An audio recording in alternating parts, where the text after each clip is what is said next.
we will be able to return to our normal lives soon. Right. Today, I would like to talk about, this morning, we actually talk about archipelagic sea lanes passage. Now, I would like to talk about another navigational regime called transit passage, which is almost similar to archipelagic sea lanes passage, but it does not apply to archipelagic waters, but it applies to strait used for international navigation. And after discussing what transit passage is, I would relate it to the application of marine environmental law to protect important sea lines of communication. So today, I would like to deliver my talk from the purview of marine environmental law, focusing on particularly sensitive sea areas. And this is, in fact, part of my PhD thesis when I was doing my PhD, right? And doing PhD is a wonderful thing because it will help you to create your niche. And if you work really hard for your PhD thesis, you will be able to use the materials in your PhD thesis until, after 10 years you have finished your studies. So particularly for students, I would like to inspire you. If you are interested in academic life, please do your PhD and do it well, because once you have finished your PhD, you will be able to travel all over the world, and people would actually want you to share your knowledge and experience. So please study hard, study smart. You have great lecturers here that will help you to achieve your dreams in the future.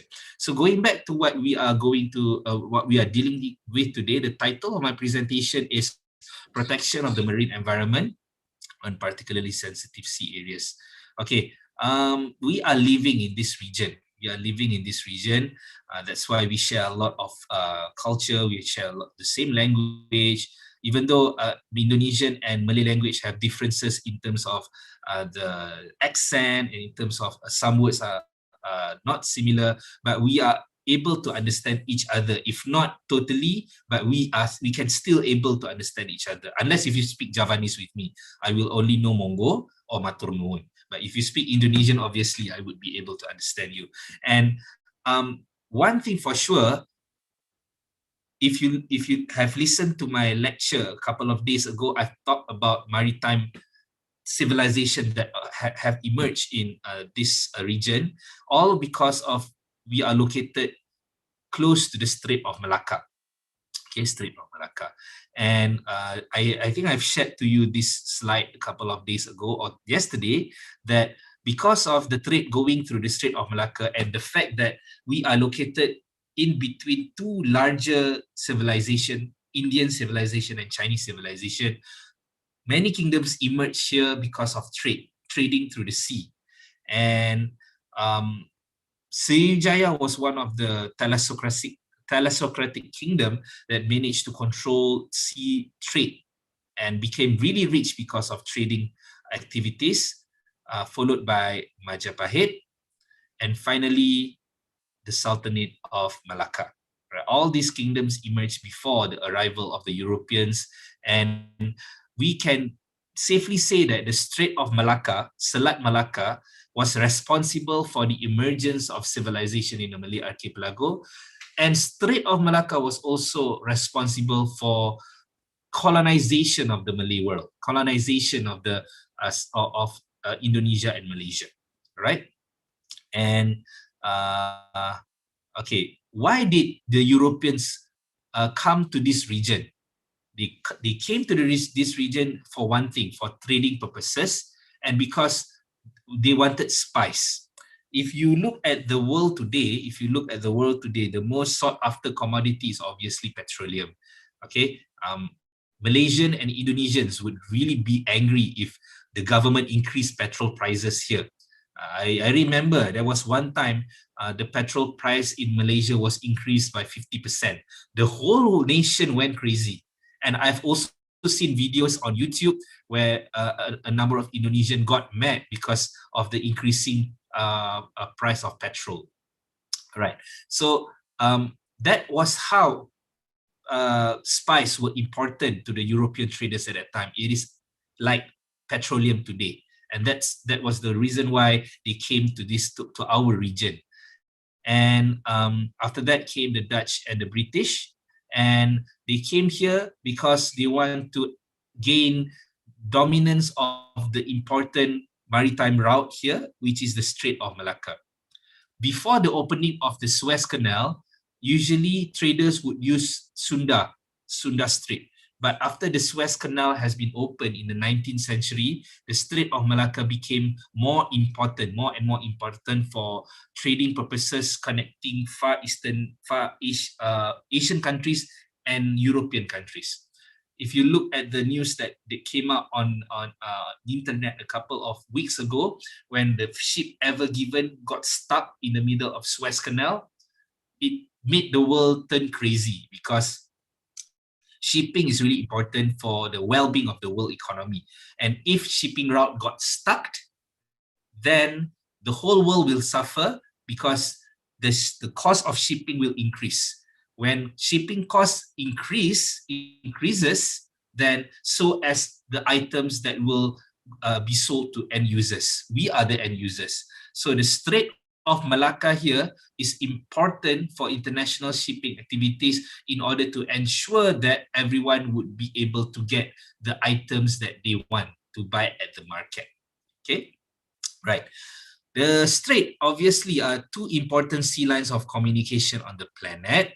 And the Strait of Malacca, Selat Malacca dibatasi 3 negara, which are Thailand, Malaysia, and Indonesia.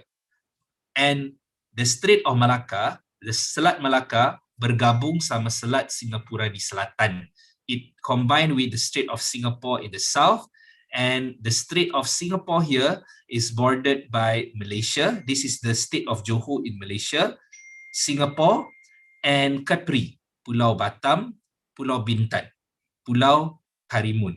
Not Karimun Jawa, but Karimun. This is I visited this island a couple of years ago. I took a ferry from Kukup in Johor, and I arrived in this island.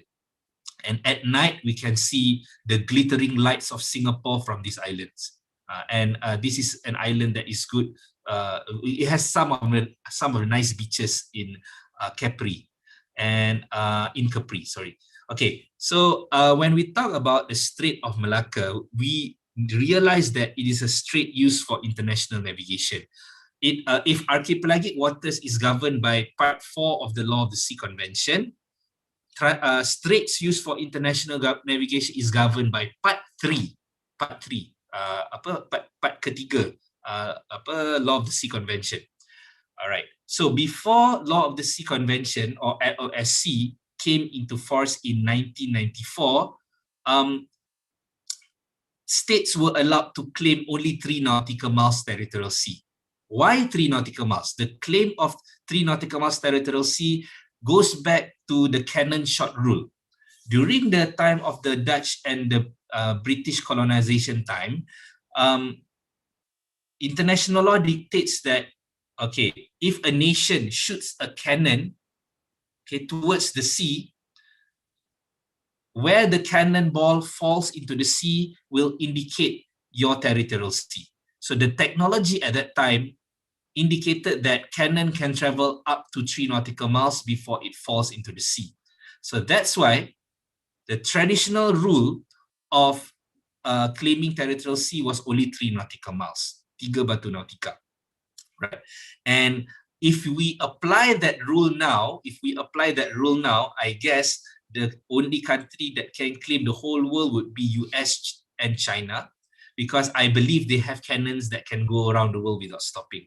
So in 1982, the world has devised another way of claiming territorial sea. According to Article 3 of the Law of the Sea Convention, coastal state may claim up to 12 nautical miles territorial sea. Okay, I would like to draw your attention to the map that I have prepared here. Initially, when Indonesia and Malaysia can only claim up to 3 nautical miles territorial sea, it leaves a high seas corridor over here, meaning that within the 3 nautical miles limit, coastal foreign vessels can exercise the right of innocent passage here within the 3 nautical miles limit. But if they swerve into this high seas corridor, they can exercise freedom of navigation, as mentioned in Article 87 of the Law of the Sea Convention. Article 87. Okay. as I mentioned earlier, this was the accepted traditional limit of territorial sea based on canon short rule. The emergence when Law of the Sea Convention came into force, when Law of the Sea Convention came into being, the limit of territorial sea was increased from 3 nautical miles up to 12 nautical miles, leaving no more high seas or exclusive economic zone corridor, no more zone where foreign vessel can exercise freedom of navigation through this. Because when Malaysia and Indonesia claimed 12 nautical miles, it incorporated the whole strait used for international navigation as territorial strait of Malaysia, territorial strait of Indonesia. So what navigational regime can vessels apply here? Can they apply innocent passage? Like I have said in my talk earlier this morning on archipelagic state, innocent passage may be temporarily suspended according to Article 25, Clause 3 of the Law of the Sea Convention. So maritime states were not happy with this arrangement. So what did they do? How do they go around the system? They mentioned to coastal states bordering straits, kalau sekiranya anda mahu extend 12 nautical miles territorial sea, you must in return give us more rights to navigate through your territorial strait without you stopping us at any time you want. So what happened was that during the when the conference was held, many maritime states agreed for coastal state to extend their territorial sea from 3 to 12 nautical miles territorial sea.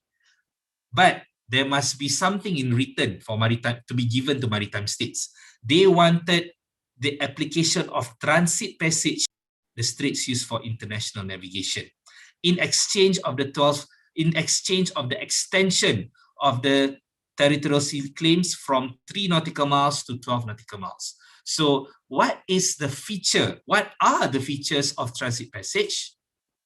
I've shown you in a huge font here. Transit passage, according to Part 3 of the Law of the Sea Convention, Article 44, transit passage could not be impeded, hampered, or impaired by the littoral states. What is the meaning of negara litoral? Negara litoral adalah negara yang berbatasan dengan selat. Okay, so what I'm trying to say here to you is that even though Strait of Malacca has been amalgamated, has been transformed into the territorial strait absolutely belonging to Malaysia and Indonesia, supposedly innocent passage should be applicable there.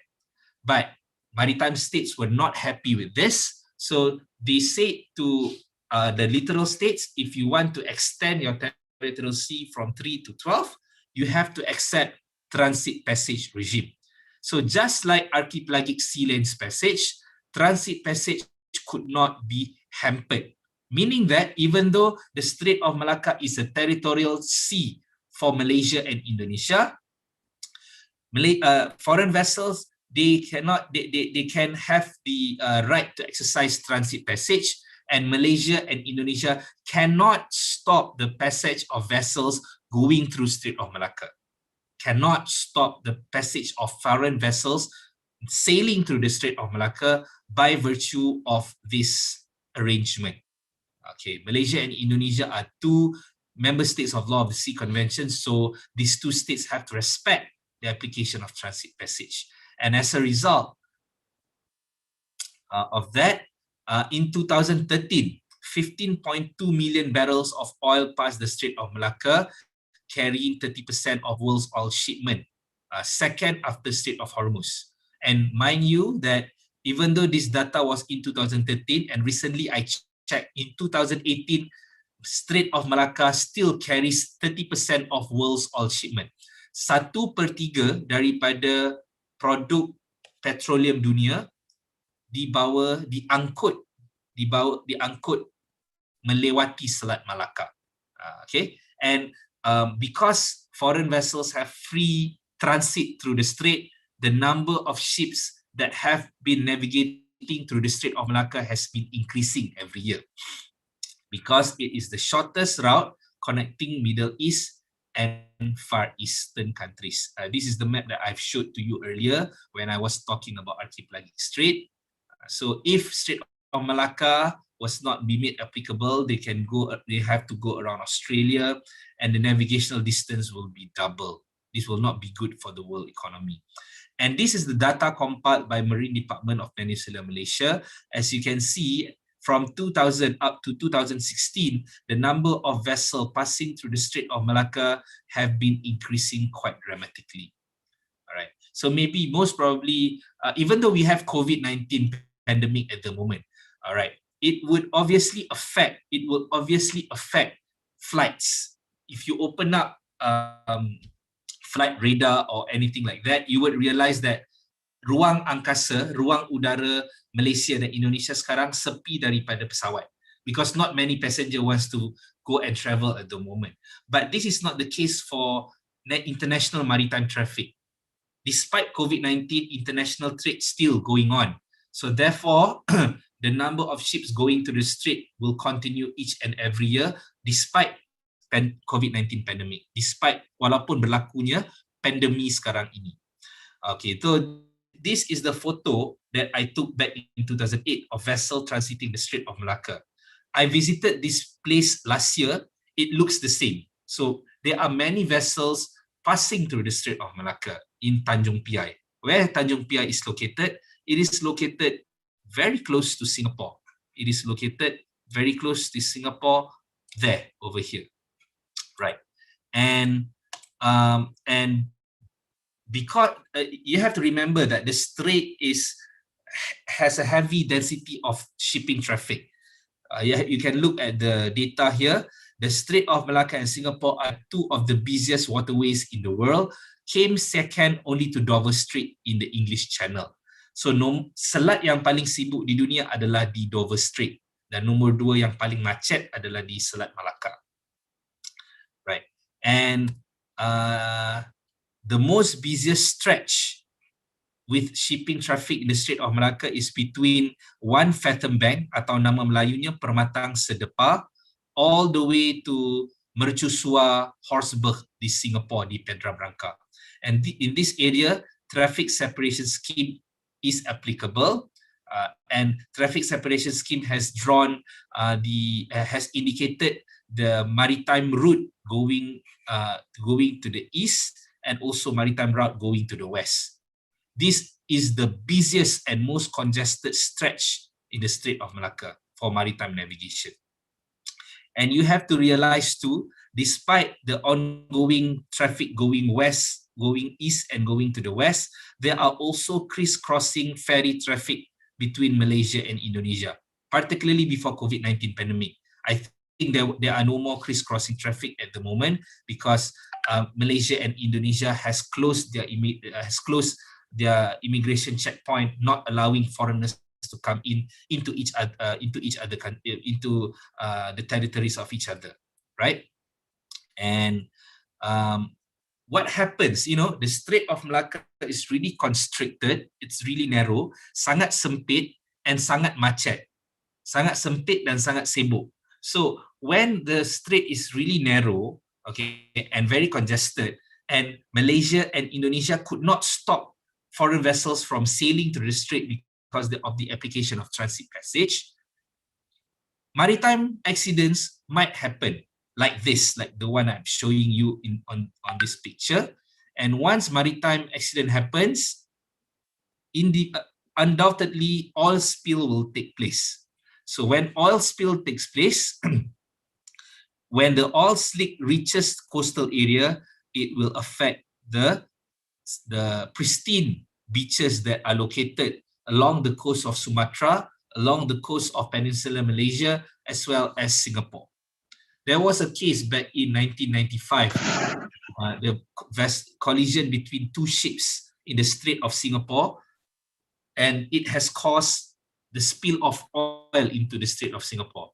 And because of the movement of the tidal waves, kerana pergerakan ombak dan pergerakan arus, limbah minyak ini tidak pergi ke Singapura, tetapi pergi ke Malaysia and affected a lot of areas in the coastal areas of Selangor near Kuala Lumpur. So this is the effect of if maritime accident happens in the Strait of Malacca, right? So at the moment, there have been cooperative mechanism between the user state and the state bordering straits to ensure safe navigation, to protect the marine environment as well. But these projects are still developing and calling out for sponsors. And more often than not, Malaysia and Indonesia have to take out their own money to maintain all the mercusuars located, all the lighthouses located along the coast. So we are actually subsidizing rich countries to use our territorial, to use the Strait of Malacca. So what can be done in order to protect the marine environment of the Strait of Malacca? Okay, one of the suggestions that has been made in the past was to designate the Strait of Malacca as particularly sensitive sea area, or PSSA. And within Southeast Asia, or near Southeast Asia, there are only two places that have been designated as such, i.e. Great Barrier Reef and Torres Strait, as well as two Bataha reefs in the Philippines. Right. So what is a particularly sensitive sea area from the purview of marine environmental law? A particularly sensitive sea area, or PSSA, is an area that needs special protection through action by the International Maritime Organization because of its significance for recognized ecological, socio-economic, or scientific reason, and which may be vulnerable to damage by international maritime activities. Artinya di sini, apabila sesebuah kawasan maritim sudah dijadikan particularly sensitive sea area, the coastal state may exert more power to increase the marine environmental protection in that particular maritime area that has been designated as PSSA. Okay, so soalan nomor 1. Are Straits of Malacca and Singapore potentially fit to be designated as PSSA? If we look at the Strait of Malacca area, it possesses sensitive marine environment, and certain areas have been designated as UNESCO World Heritage Site, like Penang and Malacca, UNESCO Geopark, as well as Ramsar Site. All these areas here. All right. For example, Malacca dan Pulau Pinang telah dijadikan UNESCO World Heritage Site. Right. And these are all the sensitive areas along the Strait of Malacca. And along the Strait of Malacca also, in both sides, Indonesia and Malaysia, there are a lot of fishing ports. For example, Tanjung Balai, Dumai, Kuala Selangor, Tanjung Pinang, Kukup, and all these areas, showing that this strait is important for socio-economic activities as well as for it has sensitive marine environment. And if you look at the population, it also has a huge population, right? Singapore, Penang, and also Kuala Lumpur, right? So one thing for sure, the designation of particularly sensitive sea area must be followed by an associated protective measure. So what is an APM, or associated protective measure? The APM must be actions that are to be or have been approved and adopted by IMO. Okay, so an example of APM we can see take place in Australia. This is a map of Australia and Papua New Guinea. Ini namanya adalah Selat Torres. Selat Torres di Australia. If dibandingkan sama Selat Malacca, the number of transit in Selat Torres is about 3,000 vessels per year. If compared to Selat Malacca, more than 30,000 per year. So pelayaran kapal, navigasi kapal di Selat Malacca adalah 10 kali lipat lebih banyak dari kapal yang melewati Selat Torres.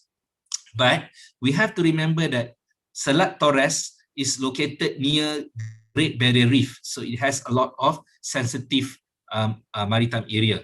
So what Australia government has done in 2005, they submitted to IMO, Australia and Papua New Guinea, they submitted to International Maritime Organization to designate some parts of Torres Strait as particularly sensitive sea area where the usage of pilot is compulsory. Artinya, mana-mana kapal yang ingin melewati kawasan ini harus ada pilot, harus ada jurumudi. Kami panggil dalam bahasa Melayu jurumudi. Maybe in Indonesian you have another term for that.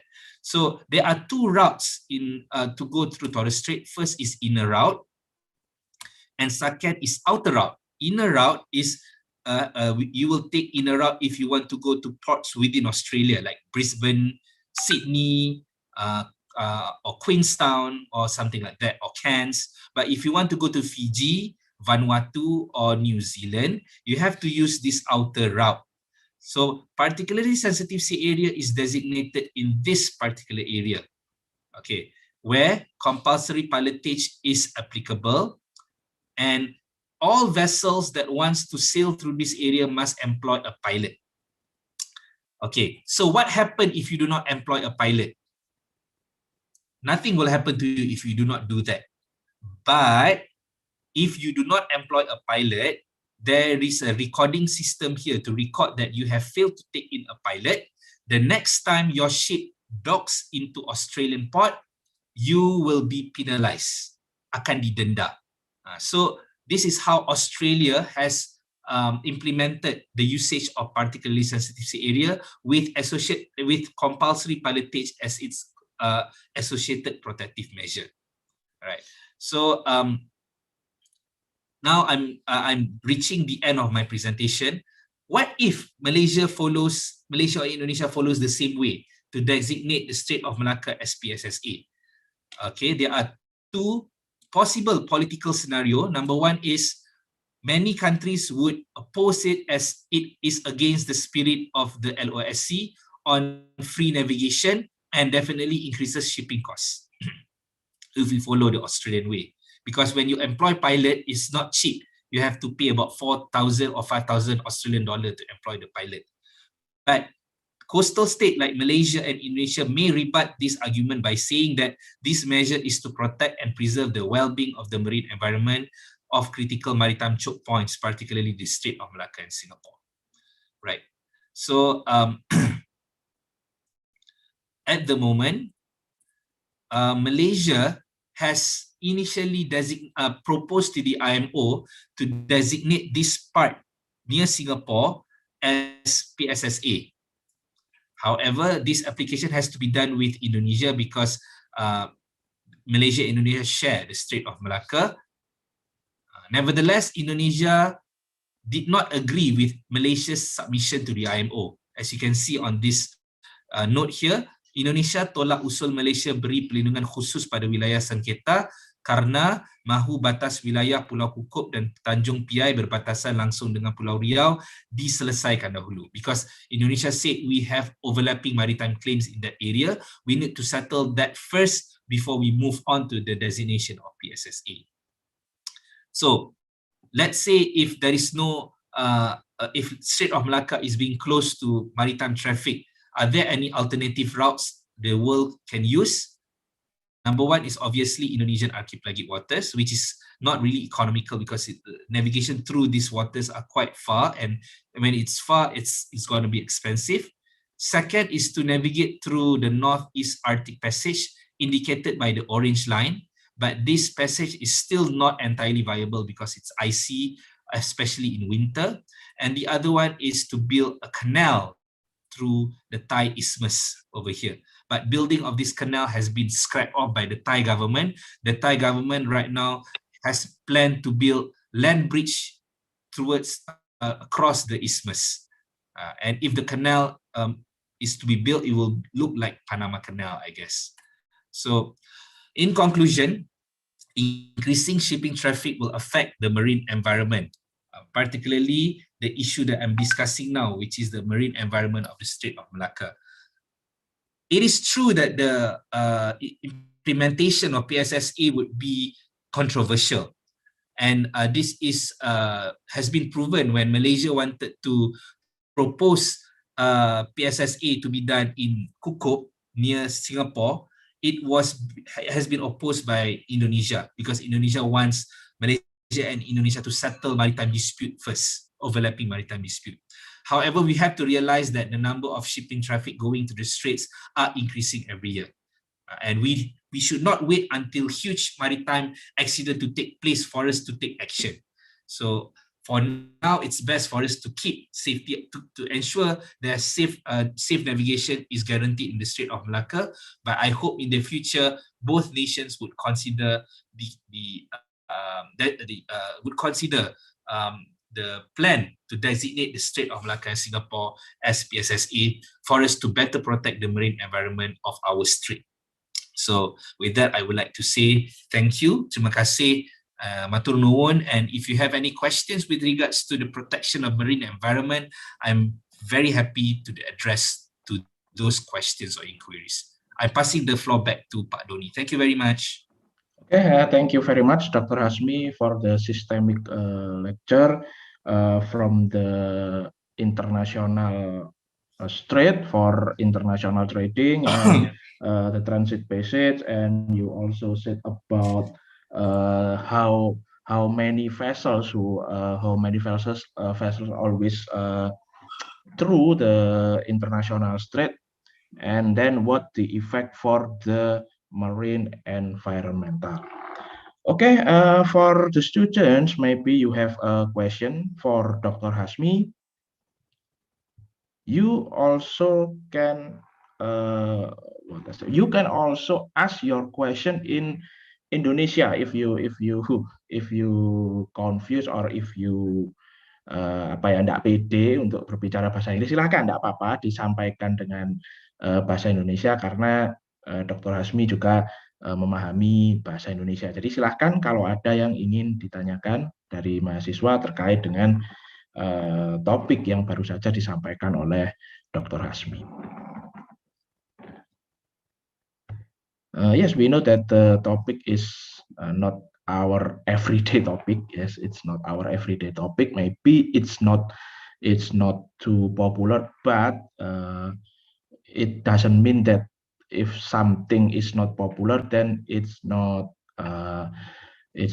necessary. So yeah, it's a good topic, I think, from Dr. Hasmi.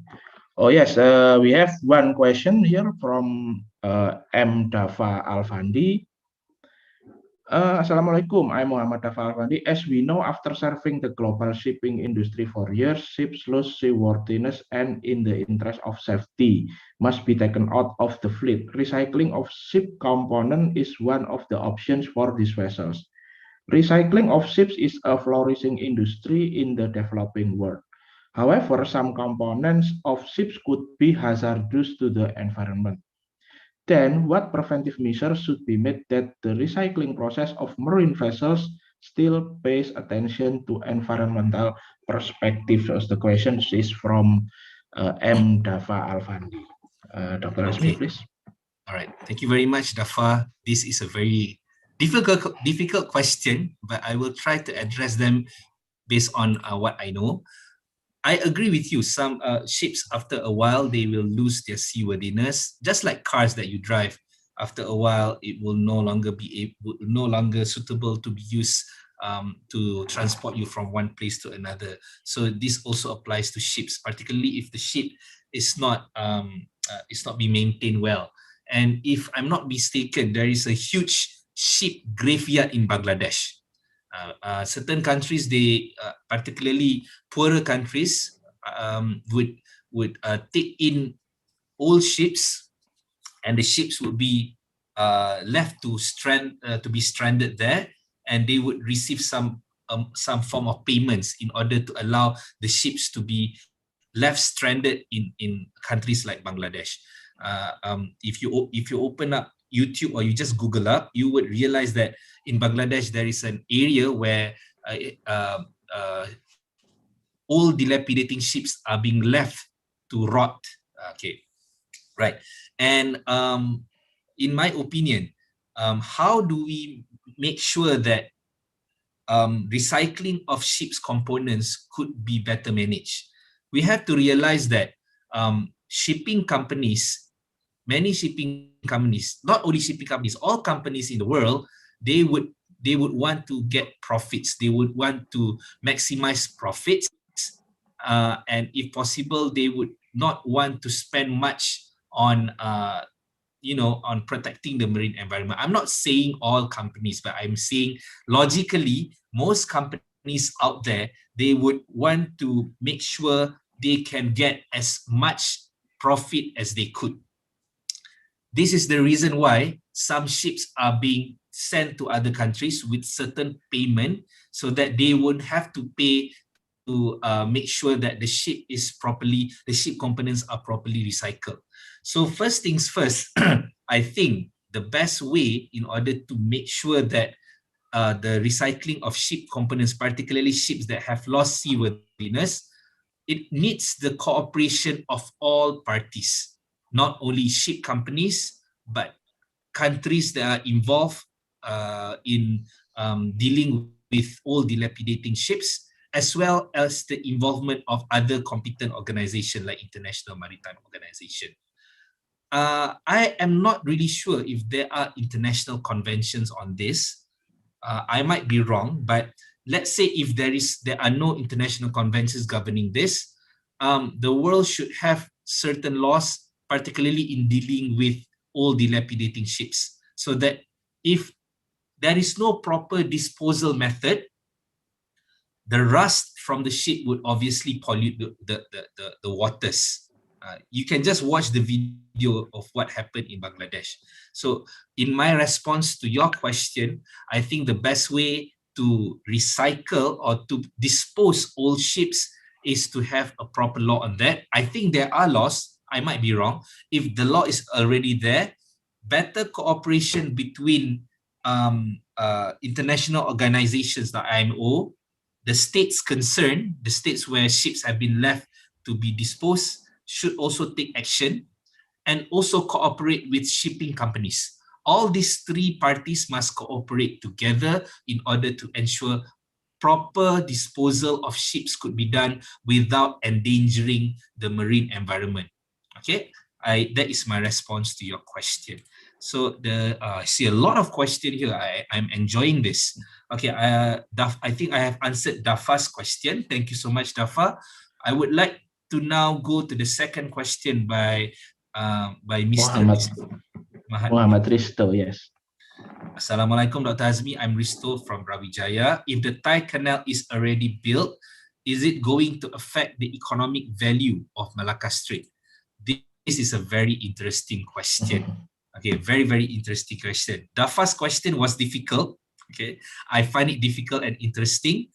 But the second question is also equally interesting, asking about Thai Canal. All right, Thai Canal. I have written about Thai Canal in my thesis, and I have published a number of articles in journal and newspaper about this. For your information, Thai Canal has been envisioned to be built since the 16th century by the former king of Siam, King Narai the Great.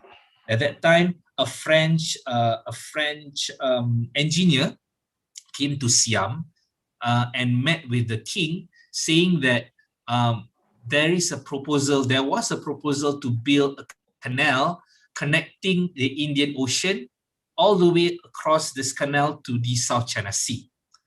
But because of economic and financial problems, and also environmental problems, technological problems as well, this project did not take place.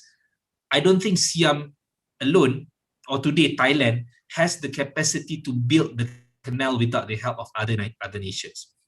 If you look at the history of other canals, for example, Suez and Panama, both canals were built because they had strong support by the UK and the US government, respectively.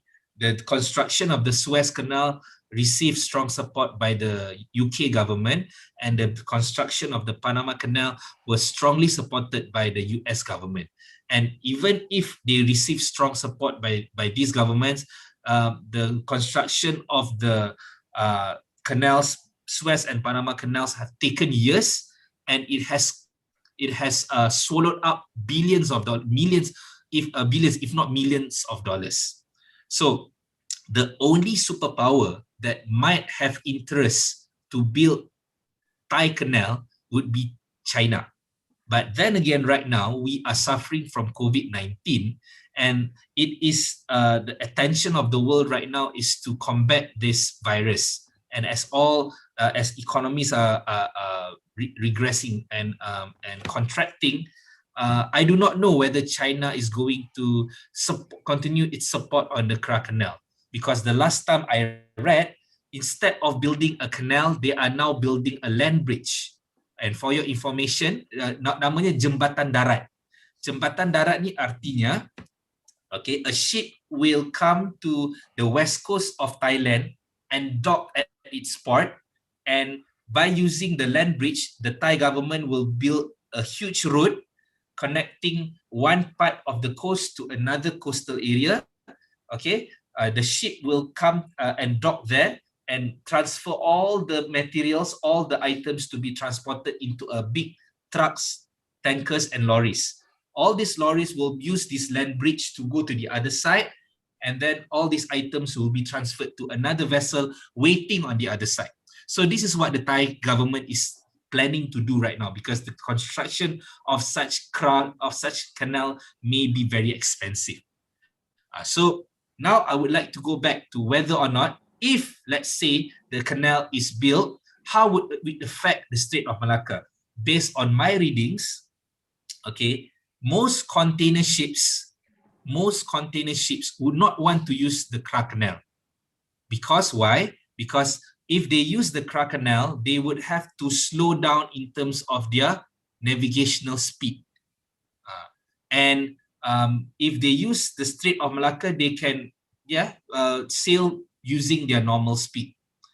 And according to what I've read, the only Kra Canal will not really attract container vessels. They will attract more all tankers to use it. Container vessel would still use the conventional way of Strait of Malacca, because if you compare with Suez and Panama, ships have no other options, because if they skip Suez Canal, ships have to go all around Africa. That will take thousands of miles in a navigational distance. If Panama Canal is not to be used, then they have to go around South America, which will be thousands of miles addition to the navigational voyage. But if Kra Canal is being avoided, the additional navigational distance will not be in thousands of nautical miles. It will be only in hundreds of nautical miles. So the usage of Kra Canal will only be attractive if the payment of tolls across the Kra Canal is not that expensive. You have to remember, if vessel pass through the Strait of Malacca, the navigation is free. No tolls to be paid. Tidak ada tol. Tapi kalau lewat Kra Canal, ada tolnya.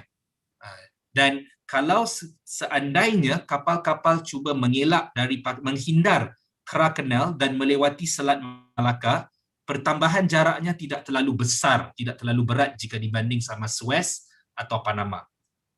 Jadi menurut saya, based on my opinion, even if Kra Canal is to be built, I don't think vessels will avoid Strait of Malacca in totality, because the Strait of Malacca is still important, and I do not know, there are a lot of important ports, particularly in Singapore, in Tanjung Pelepas, in Klang. So I don't think if Kra Canal is to be built, it will affect Strait of Malacca in totality, because certain vessels would still use Strait of Malacca, like container vessel, and certain vessels would use Kra Canal. And it depends whether or not the toll is expensive or not. If the toll is expensive, I think they would still use Strait of Malacca. Okay, I hope I have answered your question. Tadi siapa namanya tadi? Risto, terima kasih Risto. Yeah. Okay, Akbar. The next question is from Akbar Rashid. Thank you for your. Okay. He asked about, can we littoral states stop and block warship from passing through our maritime bases. Maybe what he mean is transit bases, right? Maritime bases. If those warship poses a threat for our national interest, or in the second scenario, this warship is going to attack our country allies. Can we stop and block this warship legally under international law of the sea? Maybe? Okay. Right. So thank you very much, Akbar. This is also a very significant question as it relates to what we have learned today. Right. Whether or not we can stop the passage of vessels sailing through our territorial strait under transit passage. If you ask me generally, I would say that the answer is no. The answer is no, because it has been stated clearly in Article 44 of the Law of the Sea Convention that the passage of vessels cannot be hampered, impaired, or impeded, hampered, or impaired. Right.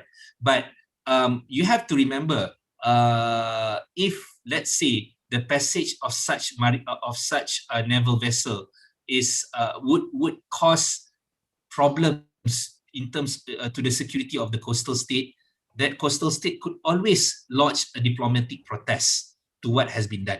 We realize that as a coastal state of Strait of Malacca, where transit passage is applicable, our hands and legs are tied. Kaki dan tangan kita diikat dari menghalang kapal-kapal untuk masuk, because we are bound by the provisions of the Law of the Sea Convention. However, you have to remember, in Article 92, if I'm not mistaken, 92 or 93, somewhere there, it states clearly in the Law of the Sea Convention that the sea has to be used for peaceful purposes. Dalam traktat itu, yang Convention Undang-Undang Laut, it has been mentioned clearly in Article, I cannot remember, 92 or 93, something like that, maybe you can check. It states clearly that the sea has to be used for peaceful purposes. Sea has to be used for peaceful purposes. Even in the preamble of the Law of the Sea Convention, it states clearly that the sea has to be used for peaceful purposes. So let's say if a foreign ship came into our territorial sea, Straits of Malacca, where we cannot stop them from coming in, if they threat us, if they attempt to threat us in terms of their military might, we can lodge diplomatic protest against them for not doing that, because all countries must respect the sovereignty of other countries, and it is clear in the preamble of the Law of the Sea Convention, the sea has to be used for peaceful purposes, and each country has to respect the sovereignty of each other. Okay, right. And number 4, Muhammad Khairi. Yes, the last question. Mohon izin, Muhammad Khairi Al-Ghifari ingin bertanya, Selat Melaka sebagai selat yang lalu lintasnya sangat sibuk. Apakah negara yang dilalui, iaitu Malaysia atau Indonesia atau Singapura, diperbolehkan membuat satu otoritas untuk menerapkan teks terhadap tiap kapal yang berlayar melalui Selat Melaka? Jawapan saya, tidak boleh. Kerana dalam Artikel 26 of the Law of the Sea Convention, Article 26 has stated clearly that we cannot charge the vessels only for the purpose of navigation. Jadi tidak boleh kita kenakan tol kepada kapal-kapal yang melewati Selat Melaka. Tol hanya boleh dikenakan if the vessel come to our port. For example, a vessel sail the Strait of Malacca and then docks at Dumai, the port of Dumai or port of Tanjung Belawan, ataupun pelabuhan Tanjung Balai di Sumatera. Okay, when they come into these ports, only then charges can be incurred upon the ship. But if the ship, kalau kapal itu sekedar hanya melewati selat, tol tidak boleh dikenakan, tol tidak boleh dipaksa untuk dibayar, kerana ini telah ditetapkan di bawah Artikel 26 Convention Law of the Sea. Saya harap saya telah menjawab soalan Khairi. Terima kasih buat atas soalannya. Okay. Right? It's the last question, I think. Okay, I would like to say thank you to Dr. Hasmi for the great lecture at this morning. I hope that the students have have a good interest to the this topic, so maybe they can start to learning about this, and maybe they have a plan to learn more about the law of the sea. And yes, you can also visit Dr. Hasbi website. You can read it on the chat box, hasbirusli.com. Okay. Once again, I would like to say thank you for Dr. Hasbi for the great lecture, and I also would like to say thank you for the students who already attend to this lecture. And good morning. Wassalamualaikum warahmatullahi wabarakatuh. Okay, thank you very much. Thank you very much. Thank you very much, Dr. Hasmi. Thanks all students for a very interactive session. I will see you again, inshallah, on Monday. Okay, or tomorrow. Okay, so I'll see you. Assalamualaikum warahmatullahi ta'ala wabarakatuh. Saya pamitan ya. Waalaikumsalam. Waalaikumsalam. Tomorrow, Hasbi. Thank you. Thank you so much, Bu Diana. Thank you. Assalamualaikum. Waalaikumsalam. Hari ini sudah ya, berarti sampai ini aja ya. Nanti kapan lagi niar? Besok ya? Besok siang. Siang ya niar ya. Isuke kan gak ono ya. Pagi ini nggak ono. Terus sama Senin ya berarti ya. Ya. Senin sekalian closing. Iya. Senin cuman itu ya, apa jenenge? Besok apa besok? Kan penulisan itu sih. Ya. Siska. Oh enggak, yang siang itu diganti kelasnya Jumat pagi, jadi Jumat pagi ku apa sis? Harusnya. perbatasan itu perbatasan laut di ASEAN itu kan. Nah terus sama Hasmi karena dia ada acara pagi, saya pindah hari Senin jam 12.30. Iku mahasiswane sapa? Mahasiswanya yo arek-arek biasa tadi wis tak WA-i sih si Mbak Sari. Enggak apa-apa sih. Lek besok siang kan mahasiswaku, nanti aku tak bilang Pak Dahlan medpen kan, sama kelasnya Nanda. Ya, pidana internasional. Si ono arek sing mlebu sih. Ya seserah sih mau yang mana sih. Silakan ya mahasiswa boleh meninggalkan ruangan. Ini mahasiswa sing gak metu-metu iki wonge Turu paling. Ini wonge turu Oh, ada Pak Herman. Tapi lumayan akeh. Lumayan lah Mbak pertanyaannya ya abot-abot aja deh. Ya. Kayak aku mau lagi gak ngarep kamera ono laundry teko. Jadi soalnya langsung vir, Bu. Jadi untung ada Bu Adi. Oh, iki mau pertanyaane. Aku lagi delalano tukang laundry ku lagi teko. Cumitiku mana? Ada sih. Yo lek Fir yo kayak no Bu Adi ta. Ayo Ya, langsung khusus Bu Adi spesialis Fir. Bu Adi. Angkutan udara lek Bu Adi iki. Lek Bu Diana kan angkutan laut. Mbak Ula. Angkutan daratnya sapa angkutan daratnya? Aku AKDP. Angkutan darat Pak Herman. Dalam provinsi. Amit ya. Apa sih? Angkutan darat Prof Herman, angkutan darat, angkutan udaranya Bu Adi. Ngerti Bu Adi kalau Bu Diana ini. Ya tak samit ya. Iya, Aku lihat ya. tunggu penelitiannya. Tunggu. Iya. Siska. Ojo telat Bu Adi, besok terakhir submit Bu Adi. Besok terakhir jam berapa? Kan nanti malam ini tak submit. Udah selesai kok proposalnya. SIPP. Terakhir jam berapa besok? Jam 23.59 kan, Bu, biasanya? Enggak, biasanya jam 10 FH iki. Oh, iki ya, iki penelitian apa sing kelembagaan apa anu? kelompok. Oh ya wis. Oh, Semangat Bu Adi. Iya. Bu Adi, Ini Bu saya Ula, sambil bersih-bersih. Saya tuh pindahan rumah. Ya. pindahan, Bu. Oke, assalamualaikum semuanya. Kemana, Bu Adi? Ya, Waalaikumsalam Pak Herman. Waalaikumsalam Mbak Herman. Di sebelah rumah. Ke kampus ini berangkat. Pindah omah ngono ta? Enggak, omahku ki kate gawene kamar arek-arek iku lho wis gede-gede gak duwe kamar. Mau Oh. di tingkat 3. Wah, iku nek wis dadi kene syukuran lho ya. Loh, tingkatnya telu, 2 lantai itu untuk bunga-bunga. Wonge nang Bawah. Oh, Ya. di atas malah. Iya karepku ngono. kamarnya di atas, di bawah 2 lantai untuk bunga-bunga. Iya, bunga. Iki aku sih. Iki aku wis pindah nang omah anyar, nang omah kontrakan. Waduh rek, Mama anyar. Sebelahnya, Bu. Ini sudah dibawa, Bu. Itu mana ya, Bu? Enggak kelihatan. Tandurane ndi rek tandurane? Waduh tandurane legend rek aku nek nang kono oleh disangoni nek mule. Sing apa wingi? Aku waktu larang-larang. Bidadari kelihatan nggak? Bidadari. Bidadari. Sing dhisik bidadari. Bidadari. Apik ya? Kelire kok apik iso sembur-sembur ngono. Aku gak ngerti nek godhong rasaku ya padha kabeh kelire padha ijo tapi kok apik. Ayo kapan-kapan. Main ke Bu Adi. Nanti aja kalau Bu Adi sudah jadi rumahnya. Ya. Doakan lancar. Amin. Doakan lancar. Ini karena sebenarnya awalnya pengen bikin taman sih. Oh, nggak bisa kamar berarti.